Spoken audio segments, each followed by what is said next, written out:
السلام علیکم دوستوں، امید ہے آپ سب خیریت سے ہوں گے۔ ہم آج پڑھ رہے ہیں حدیث نمبر 272۔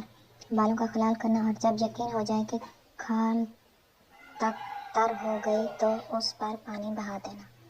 ہم سے عبدان نے بیان کیا، انہوں نے کہا ہم سے عبداللہ نے بیان کیا، انہوں نے کہا ہم سے ہشام بن عروہ نے بیان کیا، انہوں نے اپنے والد کے حوالہ سے کہ ام المومنین حضرت عائشہ رضی اللہ تعالی عنہا نے فرمایا کہ رسول کریم صلی اللہ علیہ وسلم جنابت کا غسل کرتے تو پہلے اپنے ہاتھوں کو دھوتے، پھر اپنے ہاتھوں سے اپنے بالوں کا خلال کرتے، اور جب یقین کر لیتے کہ جسم تر ہو گیا ہے تو 3 مرتبہ اس پر پانی بہاتے، پھر تمام بدن کا غسل کرتے۔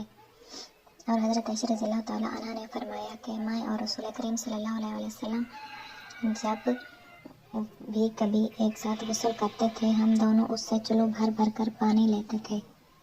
آج کی ویڈیو یہاں پر ختم ہوتی ہے۔ ویڈیو پسند آئے تو لائک کر دیں، چینل پر نئے ہیں تو چینل کو سبسکرائب کر دیں تاکہ اسلامی کتابوں کی تمام ویڈیوز آپ تک پہنچتی رہیں۔ ہم اپنی اگلی ویڈیو کے ساتھ پھر آپ کی خدمت میں حاضر ہوں گے، تب تک کے لیے اللہ حافظ۔